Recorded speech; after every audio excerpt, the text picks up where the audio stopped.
Good morning, good morning.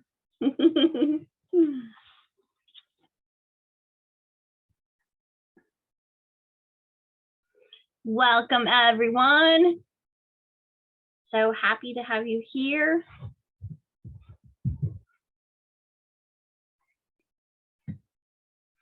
I have finished first coffee and must now drink my water before I can have more coffee. It's like second coffee is reward for finishing the jar of water.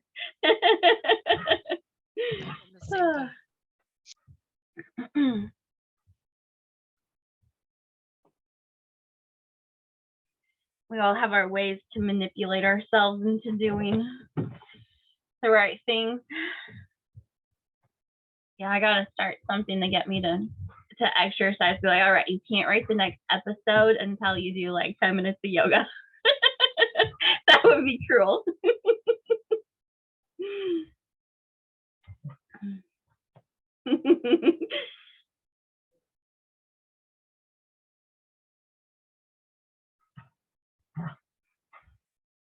Give it like 2 more minutes before we get started.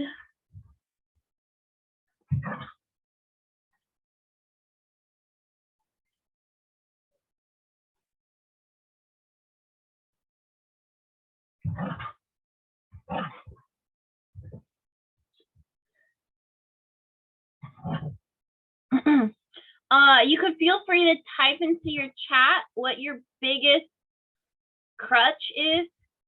We'll see how many we can get to today. If there are specific things that you're like, okay, I know, I'm aware that I do this.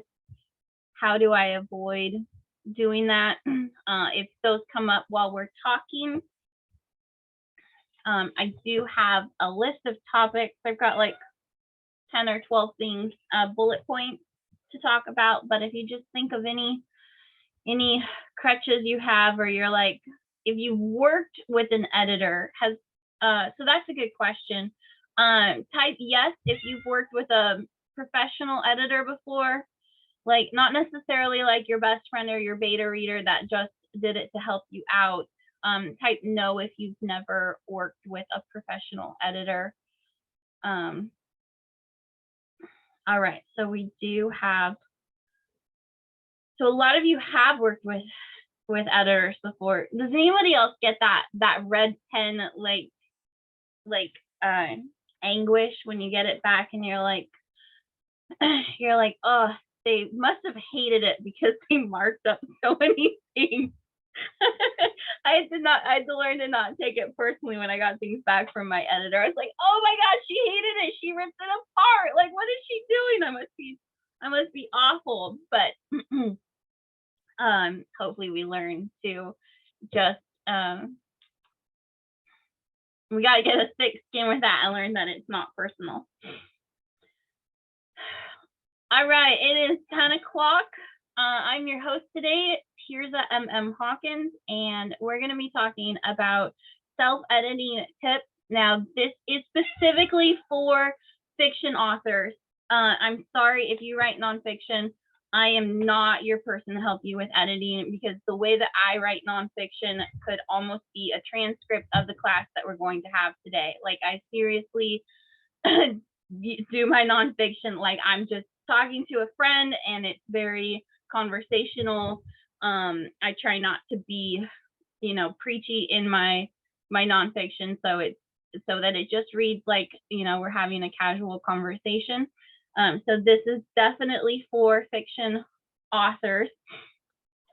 And there's going to be two purposes for this today. First, this is something that if you self-edit or you're just looking to make your writing stronger, this is going to help you do that and give you some things to look at, things to avoid doing, just ways to clean it up and just have a really nice, stronger manuscript from the beginning. As you practice doing these things, like, I highly recommend writing out an episode if you're a serial author, or a chapter if you're a novelist.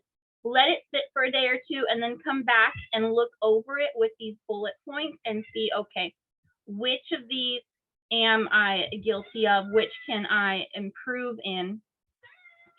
And you'll find out that the more often that you do that, the cleaner your first draft is going to be, that really rough draft. Unless you're one of those people that's always sprinting for speed and you're like, no, I have to get 750 words in every 15-minute sprint or I'm failing at my sprints.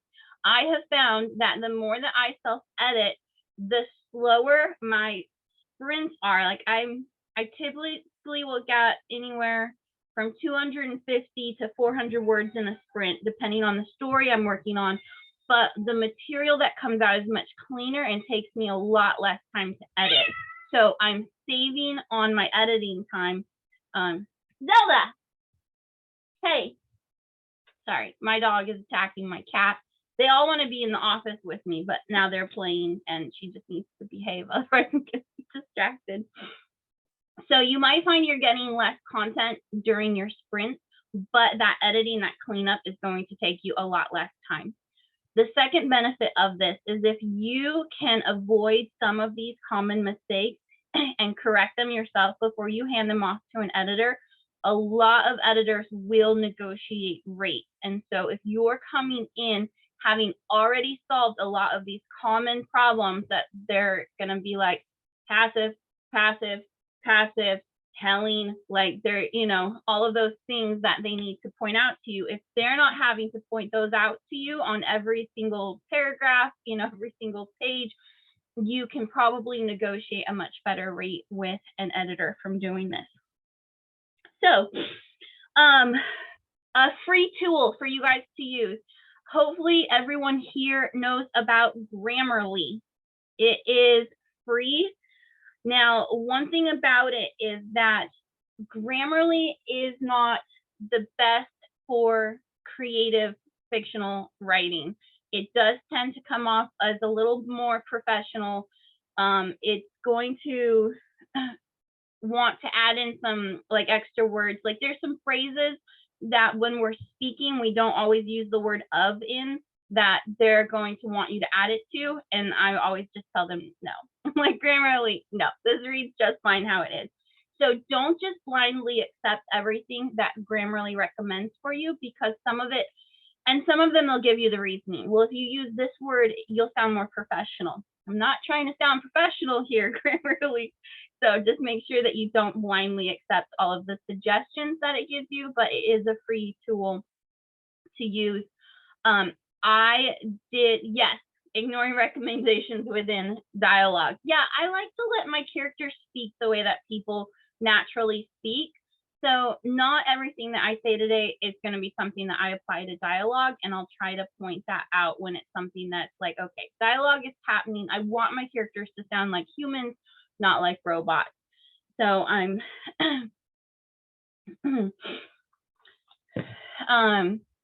I'm going to ignore some of the things that are inside of dialogue and focus outside.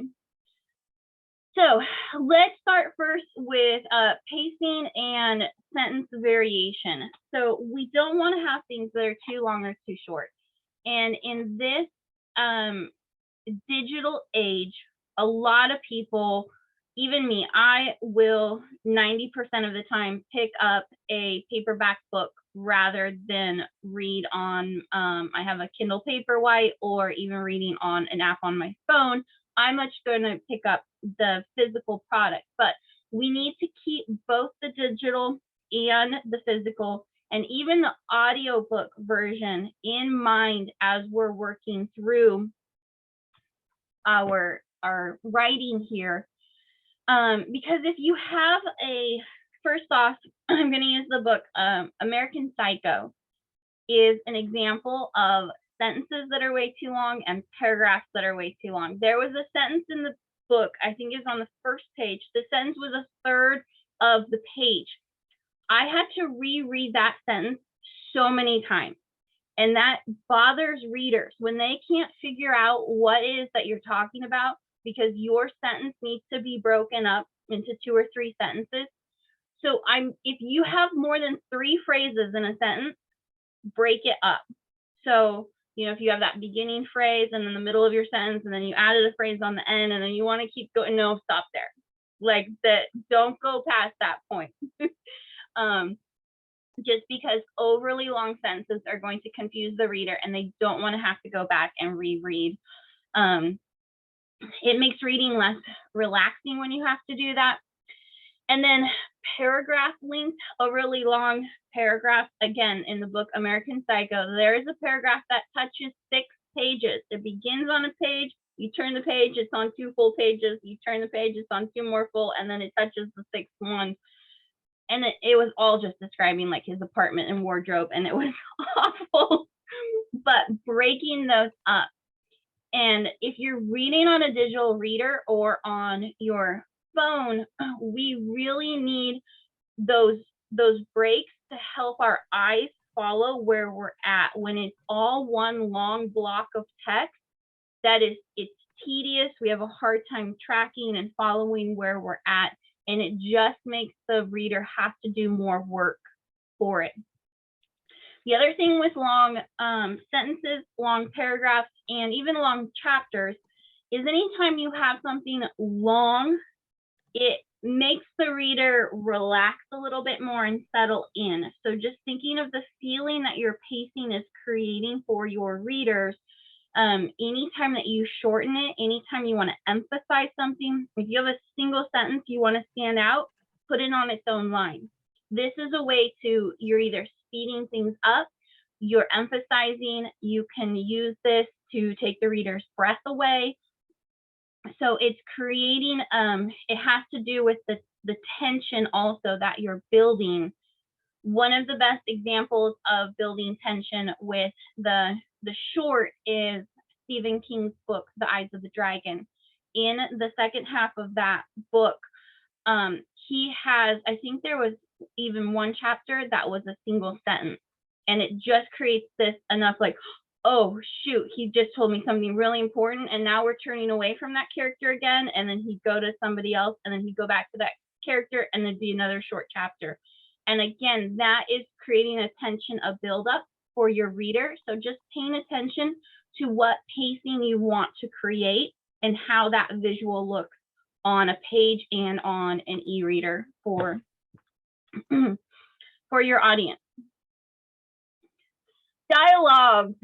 Who loves dialogue tags? And who's like, nope, I don't use them ever. So I'm a super advocate of less is more, but 0 is not most. It's not best. It's not. So I will often encourage, when I'm editing for clients, I'll encourage them to use action rather than a dialogue tag. Now, the best dialogue tag to default to is just says or said if you're writing in the past tense, because it's close to the word the reader, it's used enough that it doesn't stand out. We don't always notice when the word the is used. So again, with says, if you're like, oh, I want to make sure that they know who's speaking, so you just said John said, you know, after he spoke, and that's going to have the least amount of impact in breaking up the scene. I'm an advocate for, as much as you can, use action to tell the reader what is going on, because if we're sitting having a conversation, we're probably doing something. We might lean in at one point, we might sit back at one point, we might like get crazy with our hands, we might get expressive with our eyes. Don't overuse the eyes. Like there was one of my clients, their eyes were always narrowing, or they're always widening, and so it's like every line was like, he narrowed his eyes, he turned his eyes, he looked at her with his eyes, and it was like, okay, think of, there's other things we do when we're having a conversation and we're talking.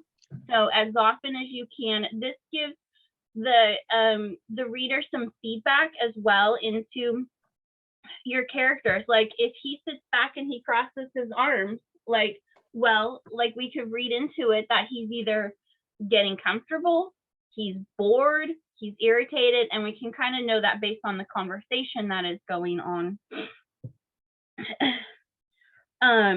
My biggest reason for not having dialogue in which there is no dialogue tag and no action to tell us who is speaking is audiobook. If you have a single narrator for your audiobook and you are not denoting who is saying what, as much as that narrator is trying to create different inflections for the different characters, it can still get super confusing. And it's also really awful if you've got like a really like intense, emotional, exciting dialogue that's happening, and then all of a sudden you're like, oh wait, I forgot who was saying what, because they hadn't told me for a while, and now I have to go back and check at that every other. Like that really brings the reader out of the emotion that you're trying to create there if you aren't using some way to every couple of lines make sure that we know who is speaking.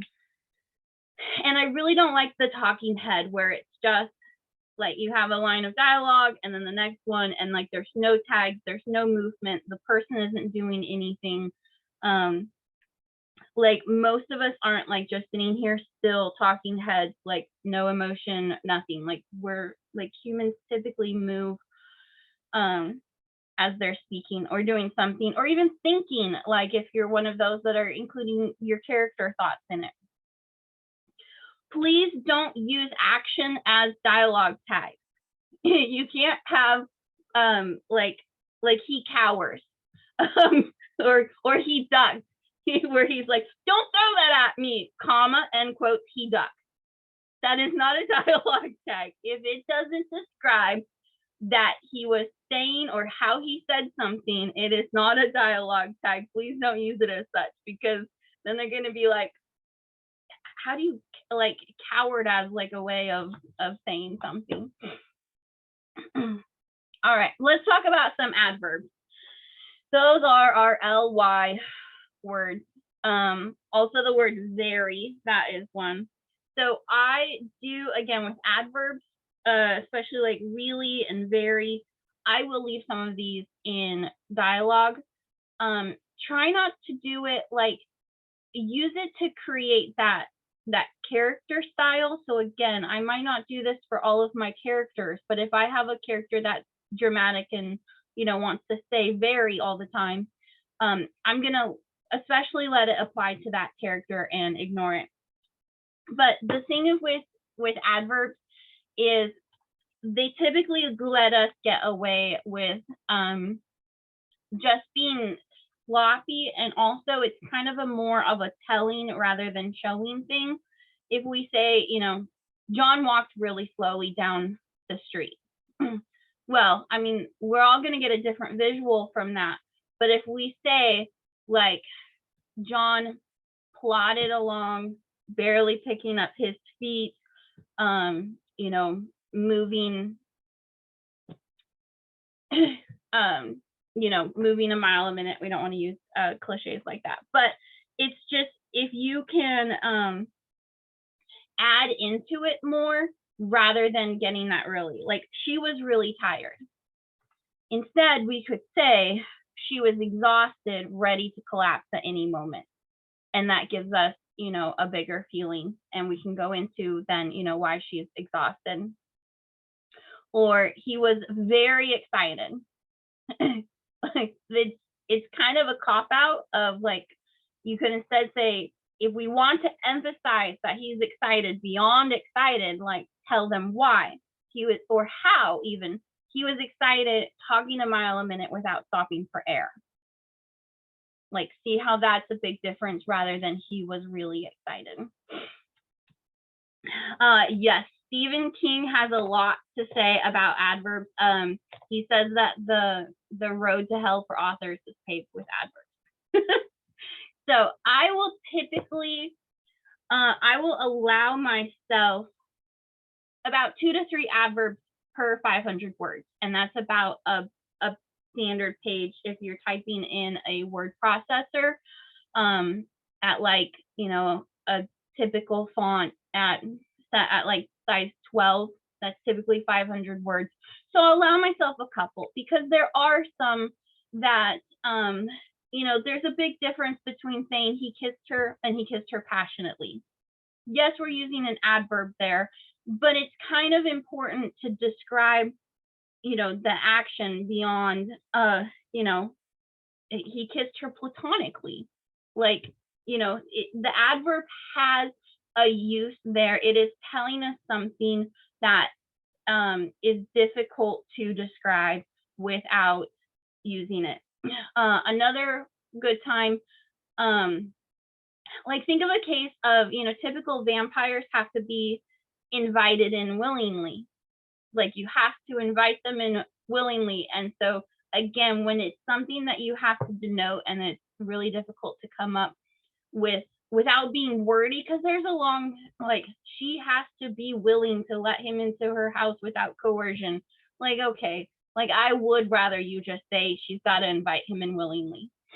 So there are times where it's like, don't always choose the wordy way out, because then that is going to just get tiresome. So whenever you have an adverb, so most of the time you're going to look for those ly words. If you use the word really or very outside of dialogue, please just remove those completely, and you could reread your phrase and find out that it didn't need it. So this is where Control F is your friend, is look for all of your reallys, all of your veries. Is it outside dialogue? Okay, get rid of it.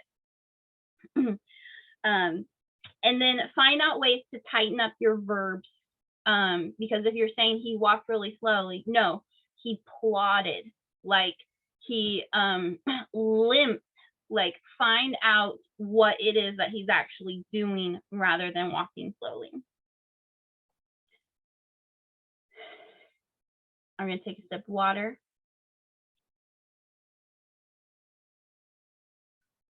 All right, let's talk about active versus passive. So the big difference here is in passive, the subject of the sentence as we wrote it isn't doing the action. And this really leaves us with softer sentences that aren't as impactful. Like if we have John entered the room, there was a chair inside. So we're trying to focus. We're talking about chair, but we're not letting it do anything. Where instead, if we say a chair sat inside the room, or we're bringing the attention more to the chair. Like, what is the point of calling out that chair? Like, what is the chair? A chair catches his eye. Like, again, like what? So what was the point of mentioning the chair if the chair isn't doing anything? Like, we need to have a reason for calling it into that focus. So some phrases to write down that you need to use that Control F for and banish from your writing is there was, or there is if you write in present tense, and it was, or it is, because those are filler words and those are leading into passive sentences. And so if we search for those and eliminate them, like it was a beautiful day. Not only are we telling there rather than showing, but we also are creating a passive sentence structure rather than saying outside the sun is shining, the air is a warm and lovely 80 degrees, a soft breeze is blowing. It's creating more of a feel rather than just that passive, it was a beautiful day. Well, what does a beautiful day mean to you? For some people, it could be raining outside and be a beautiful day. For other people, it's snowing. If you tell me it's snowing, that's not a beautiful day to me. So by removing the passive, it can also help us bring out more description as well. It's going to force you to find a way. Like, what is the day doing that is so beautiful? That's what you need to tell us. Make it active. What is that day doing that makes it beautiful? Now, there are a couple of times that passive is actually okay. And that's going to be when we either don't know what happened. So for instance, let's say you're looking for your cat and you find it injured and scratched. It's bleeding. So we could assume it was attacked. and that is a passive sentence, but we don't know who did it, and so that's okay. It also, if we say the cat was attacked, we're keeping the focus on the cat at that point. And so if your focus is not on who did what, the money in the vault was stolen. They opened the bank vault and the money was gone. We don't know who did it in that case, and we're keeping the focus on the fact that the money isn't there. The lamp was broken. Like, we don't know who did it. If you do know who did it, the lamp was broken by the child, that's when we need to make that more active and be like the child ran through the room, bumping the table, knocking over the lamp, sending it falling to the floor and shattering.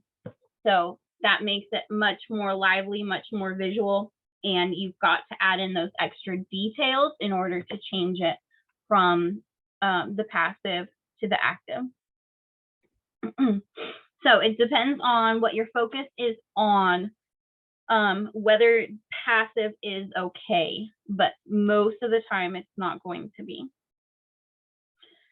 And then getting into showing versus telling. If you just tell us, they walked inside, the house was dirty.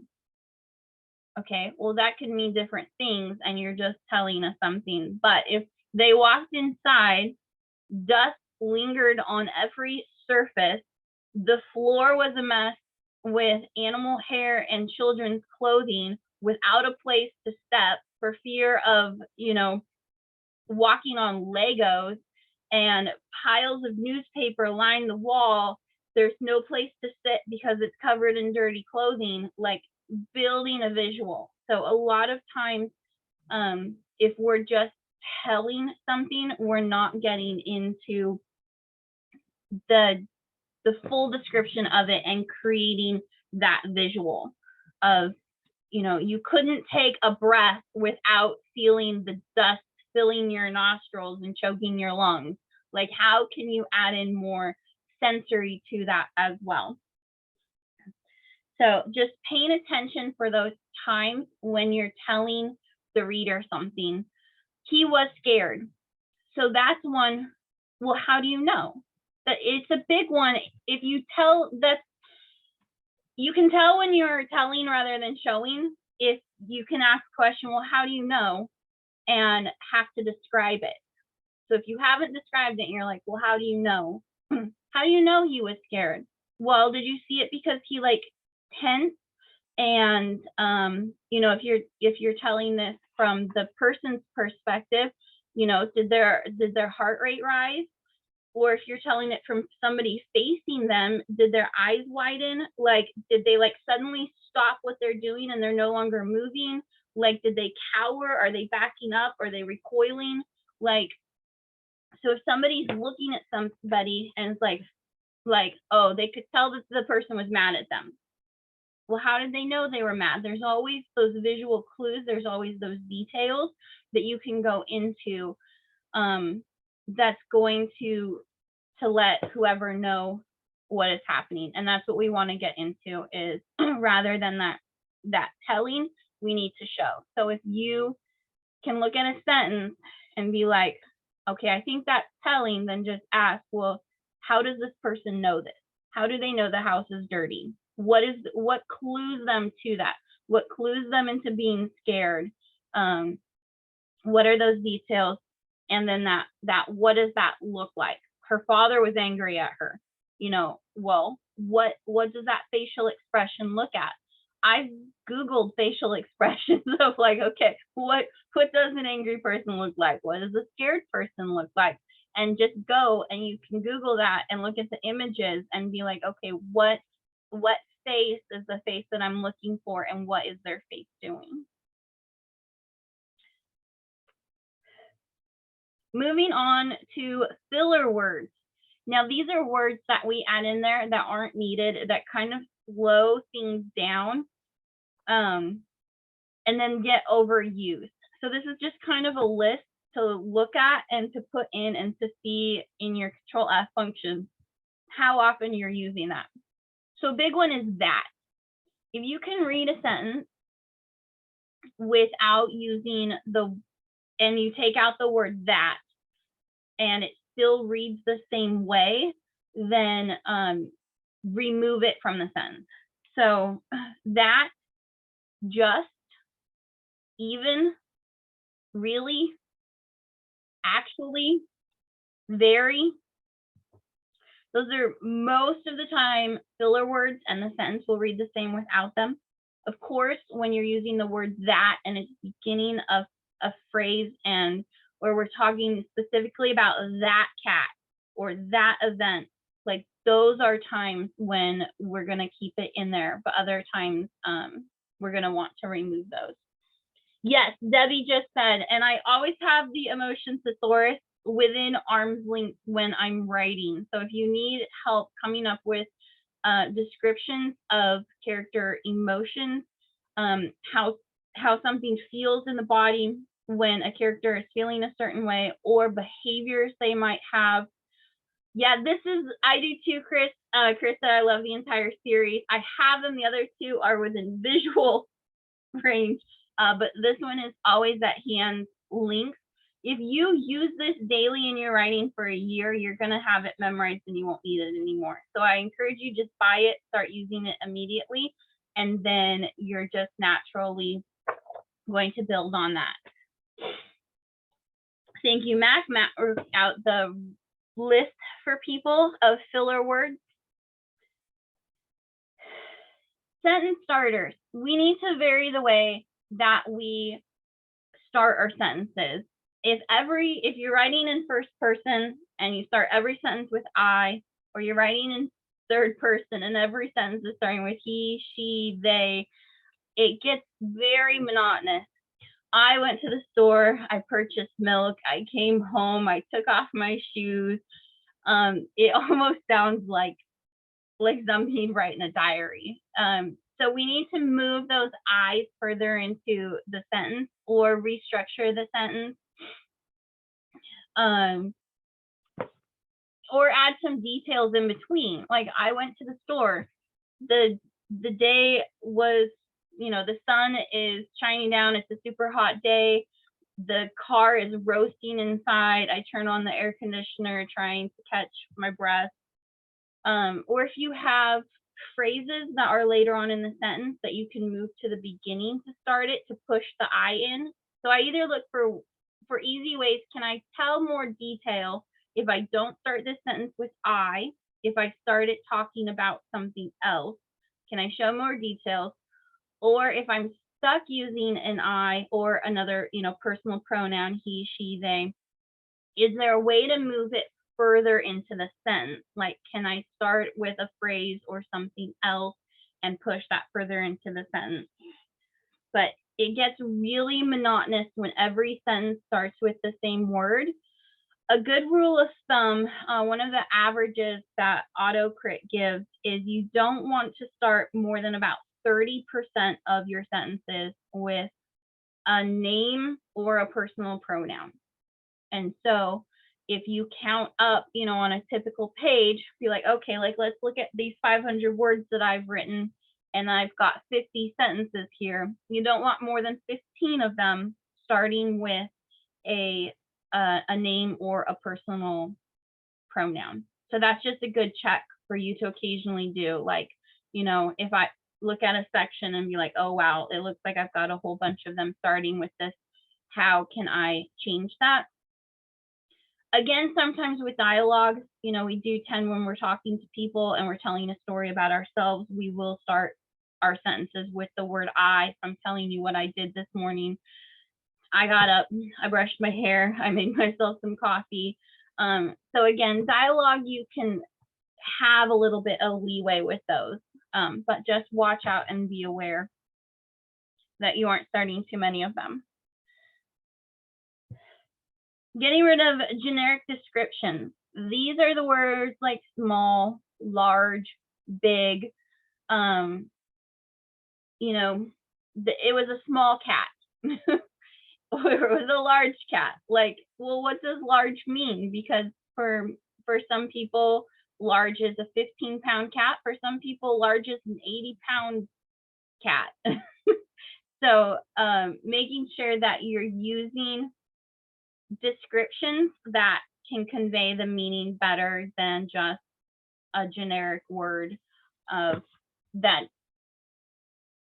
could mean different things to different people. She poured herself a large glass of wine. Well, are we talking about a 8-ounce glass of wine? Because if the standard is 5 to 6 ounces, some people might think that 8 ounces is a large glass of wine. For me, that might be a 20-ounce glass of wine. I'm pouring myself a tumbler. Like, so, you know, thinking about like, is this really conveying what I want it to? There could be some details that are missing if you default to using small, large, big. So just some of those really generic words that mean different things to different people. She grew up in a small town. Well, what is a small town to you? If you grew up in a big city, you might think that Salem, Oregon, with 150,000 people is a small town. But I live in Almsville, and we only have 3,500 people here. So like small town means different things to different people. So I mean, I consider Salem as a city. It's not a small town. Working on repetition. So this is something that you might seriously need help with. A beta reader, a second set of eyes is this also works really well if you can listen to your story. So I find now I have a beta reader that loves to read my stories out loud to me, and it's really helpful for me to see if the inflections that I want are coming back to me in my writing. And so like I will make changes based on how I'm hearing that read. So if you don't have somebody that is that obsessed with your work, then you might have to default to having a computer system read it aloud to you. But listen for repeated words, especially if they're in back-to-back sentences. And that's when you need to get out a thesaurus and be like, okay, I still need to use this same general word, like the same thing is happening. I'm still referring to the same thing, but that's when you get out your thesaurus and make sure that you're breaking it up and not having that repetition. You want at least like a third of a page until you use a word again, unless it's like, so growls is what I have written down. I have a client that every character when they spoke, they growled. And so he'd say something, he'd say like, why aren't the dishes done? He growled. Well, why aren't you doing them? She growled. Well, I worked all day, he growled. And it was just like, okay, too much. And so I tell her, all right, so if it's a word like that stands out, again, with overuse of anything, your readers become desensitized to it. So if a growl is an important thing for one character to do, and you want that to stand out as part of their personality, you can't have other characters growling. That was something that happened in a book I was reading. There was 2 distinctly different characters, and the author had both of them growl. And I was like, no, that doesn't fit. Like now they've just meshed and become like this same person, and I don't see them, as these 2 distinct personalities anymore. So try not to have similar personality traits happening to more than one character. You want to have those distinctly different characters, and try not to overuse. So with growl, I told her, you get at most 1 growl per chapter. It was same with smirk. It was like, nope, I'm sorry, at most, because there was a lot of smirking. If they weren't growling, they were smirking, or they were narrowing their eyes. So again, if you can have somebody beta read and be like, okay, what words do you notice that I use a lot of? What words stand out to you? Those are going to be your kind of crutch words that you just automatically default to. And you want to limit them and use the Control F, and then you'll find out. Because if they stand out to somebody that's reading it, you probably use it a lot, and you'll find out, you'll realize. I had somebody that I told her, like with growls, I think my client found out like in her like 60,000 word manuscript, she had used the word growl like 300 times. And she's like, okay, I went and I removed like 250 of them. So again, you're not creating different characters as everybody's growling, and that word's just, your reader's going to become desensitized to it. So find out what your specific crutch words are and look for them. And then don't assume that you're not replacing them with other crutch words, because you probably will. So again, you want to make sure that you're paying attention to that repetition. And it's really helpful to either have a second set of eyes or to listen to your writing aloud and notice if you hear the same words repeated. Getting in some visceral feelings.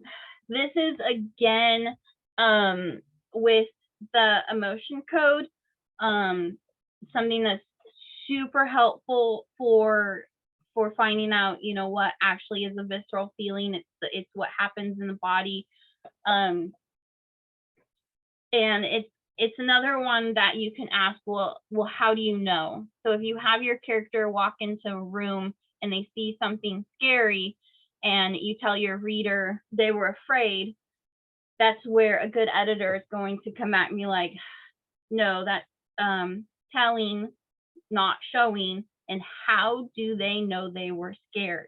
Like something actually happens in their body. How do they know they were happy? Like, you know, did their feet seem to float off the ground? Did they have butterflies in their stomach? So it is, again, getting those visceral feelings into places where you find yourself telling rather than showing. And a good question to ask is how do they know?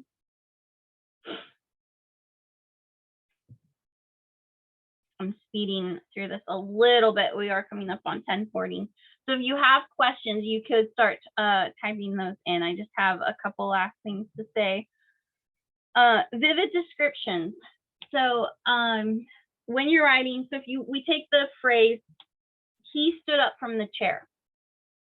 That action looks a lot different if you're talking about a 5-year-old child who is excited because Santa Claus just walked into the house and he's jumping out of his chair to go run and hug him, as opposed to you have a 95-year-old man standing up from a chair. That is going to be a much slower action, and so you can create some visual and some character depth by describing that rather than saying he stood up from the chair. Now, if you've got like just a 40-year-old average able-bodied person, sure, that could be a time when we don't need to get bogged down by a lot of detail. But if we're trying to describe something and create a contrast or create something about that character, then making sure that we get into that vivid description of it. And then filter words. So filter words are they're ways we take the reader out of the action. If we're writing from third person and we say, he saw a car up ahead. Well, but we're already reading from his point of view. So if you tell us there's a car up ahead, we know he saw it, because you shouldn't be writing about anything that he doesn't see if you're writing in third person limited. Now, if you're writing in third person, what's the omni word? I can't get there, but it's the one where it's the overview. It needs to be really super clear that you're writing outside of the character's head. Omniscient, thank you. I'm like, all I got is the first 4 letters of the omni. Omniscient. That's when things can happen that your character doesn't know about. But that is more of an old style of writing. You need to be very clear that that's how you're writing, and that needs to be done with a purpose rather than just to add gratuitous details that aren't important to the story. So most of us are going to be either in first or third person limited. So if John sees a car, we know he saw a car just by you telling us the car is there. So John knows she loves him. Well, just by saying she loves him, we know that John knows that. So it's almost removing, and it's making the reader take a step back from the story, because rather than telling us the story as John sees it, we're now being removed from his character by telling us that he sees it. It would almost be like if it was a movie where we're going about, John's having his day, and then all of a sudden the camera has to show us John before it shows us the car that he's looking at. They would typically, unless they're showing us an extreme reaction from John and it's very pointed, like they want us to see some sort of emotion from him first, and then they pan to the car, they would never do that. And so again, if we're writing it, we wouldn't, we could first have like John gasp, or, you know, whatever, he stopped in surprise, a car sits wherever, and, you know, maybe it was a car that was stalking him or something. But again, we don't need to say John stopped in surprise and gasped, his heart started racing, he sees a car. Because we know that he sees the car because it's from his point of view. So some of those common ones are like knows, and KNOWS, saw, SAW, or heard. Heard's a big one too. Is like she heard a bird whistling. Well, no, a bird whistled, and just by virtue of your point of view of the story, we know that she hears it. All right, any questions? Anything that I didn't cover as thoroughly? Anything that I missed?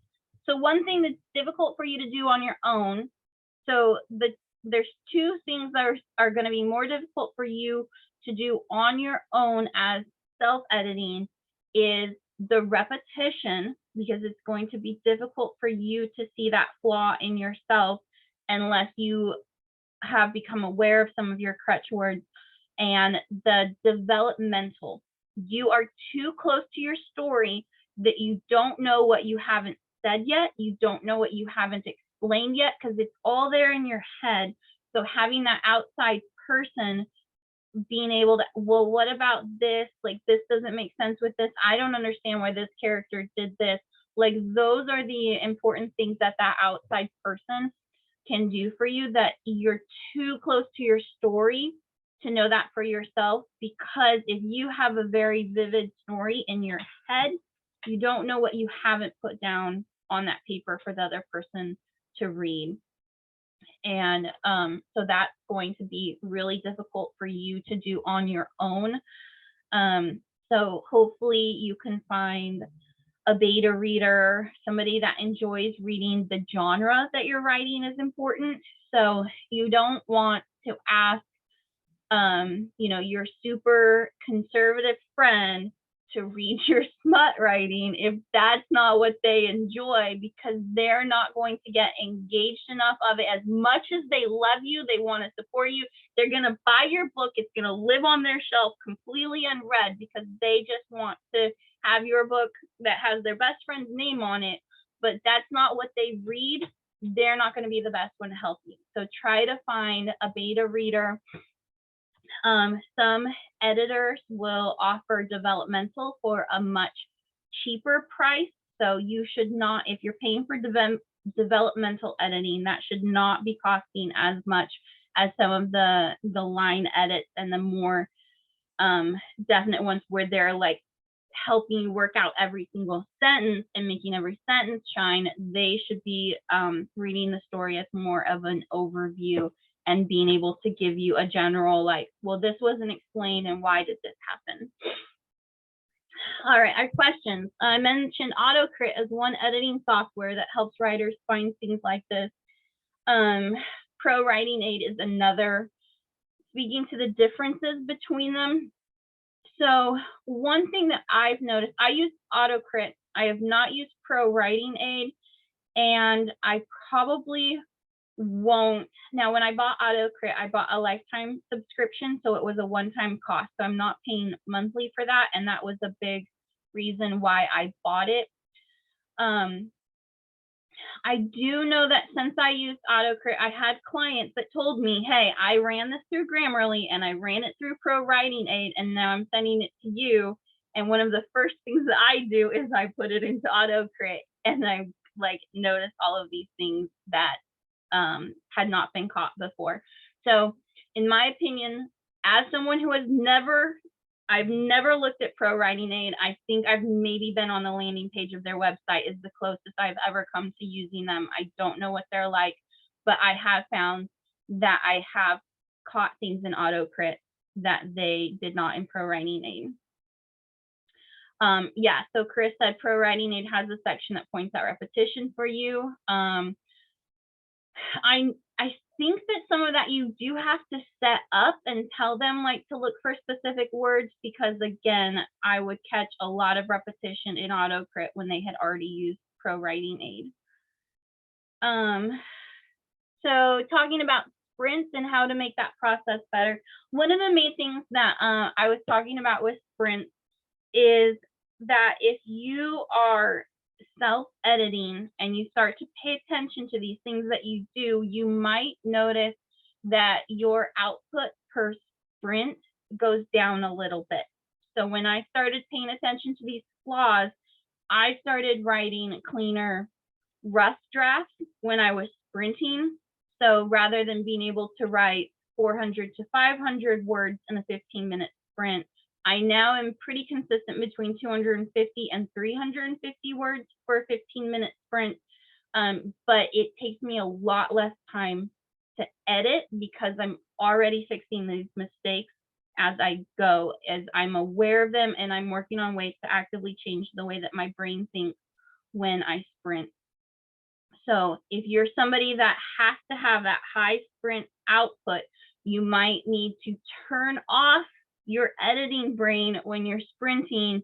If you're like, I have to get 700 or more words in a 15-minute sprint, or I feel like that sprint was a waste of time, turn off your editing brain when you're doing that, because this will only slow you down, but it does make the editing process a lot more cleaner. Mention Hemingway as a help either. I have not used it. I have not heard of it. So I'm sorry, I can't speak to Hemingway. I don't know what that is. Tatiana says I use Grammarly and Pro Writing Aid. Pro Writing Aid has great reports, but you have to look at the reports. Yeah, AutoCrit, you run a summary, and then there's individual tabs that you go into. For instance, they have pacing and momentum. They're going to point out if you have any paragraphs that are too long. They'll be like, these are slow paragraphs. You need to break them up. You can upload your entire work with the chapters in it, and they'll point out pacing with the chapters. There's a dialogue tag, and that brings up if you have how much dialogue you have, how often you use dialogue tags, and then any adverbs that you have in your dialogue. The strong writing tab, that brings up adverbs. It's going to point out passive indicators. See, I have this open on my computer, so I'm reading these off for you. Tense consistency, if you're writing in the same tense, it'll do different colors for if you're doing past, present, or future tense. Showing versus telling, cliches, redundancies, unnecessary filler words. With word choice, it's going to give you a percentage of how many of your words start with initial pronouns and names, how many of them start with things like conjunctions. Like, you don't want to start too many words with like conjunctions or those ing words. point of view consistency. It will point out generic descriptions if you use like small, large, big, personal words and power phrases. Like it's going to be like, okay, these are words typically used to indicate lust, or these are words that are typically used to indicate fear or strength. And then repetition, and this is the one I always spend the most time on. It will tell you you can toggle it to do just phrase frequency, and it'll be like, in this chapter, you use this phrase exactly in at least three words strung together, exactly the same. It'll be like, you use that 4 times. And so like that's good for cleaning up repetition. And then it'll have repeated words. So it's kind of like if you repeat the same word and then it's still on the screen without scrolling down, because only shows like a third to a half of a page, it'll point that out. If those words are within half a page of each other, it's going to point out that you repeated those words. And so I'll typically clean those up a lot. Callie's done a trial of AutoCrit and liked it, but no one mentions, I know everyone talks about Pro Writing Aid, and I'm like, I get all of these manuscripts from people that use Pro Writing Aid, and there's still so much of this cleanup that AutoCrit helps me do. And so like that's one of the first things that I do is I'll just run it through AutoCrit so that I know specifically, I know then what are this specific client's crutch words, because I'll look at what are their repeated words, what do they use a lot of, what are they prone to have long paragraphs? I'll specifically like be looking out for that. So like I'll run it through and I'll do that report on there so that I just know what this client's crutches are as I'm going into and looking at their work before I edit it. Are they somebody that uses a lot of adverbs? Like, do I need to be on the lookout for that? Do they typically default to passive? So yeah, I don't know why maybe Pro Writing Aid just gets the word out there better, and so they're more known in the community. The other thing about AutoCrit is they have really amazing classes. I took their horror class, horror. I was like, you need to enunciate that word. I did not take a horror class. I took a horror class. They have a fantasy one that I bought. I haven't gone through the steps for that one yet. I really need to. World building, romance. So they have a lot of genre specific classes that are really great. I think I got the offer for the lifetime subscription of AutoCrit after I took the class. Their scary story class is called Nightmare Fuel, and I took that, and so then they started sending me offers for the AutoCrit Pro lifetime license. So that's how I got that. And then they have a writing community, so there is a lot all built into it. And I'm an advocate for them. No, I'm not getting anything. I'm not being sponsored by AutoCrit, but I just really enjoy what they put out there. Yeah, they do run sales all the time. So does Pro Writing Aid. So if you choose to get one of them, there's typically a deal that you can get on all of them. Awesome. Thanks everyone for showing up. I really hope that this was helpful to you. There will be a recording, so if you missed something, I know I really tend to talk fast when I get excited about things, and I'll word vomit. So thank you everyone. Have an awesome day. Enjoy the rest of the Vella conference. And tomorrow I will be talking about book funnel. So, and then I will have a co-host. I'm bad with names, so I don't want to say a name and not be her. But she'll be talking about story origin because she's used them. I use book funnel. We'll talk about the differences between the two and maybe help you make a decision if you aren't using one or you want to switch or you want to use both. We'll be talking about that tomorrow. So go enjoy the rest of the conference. Have a great day, everyone. Thank you so much.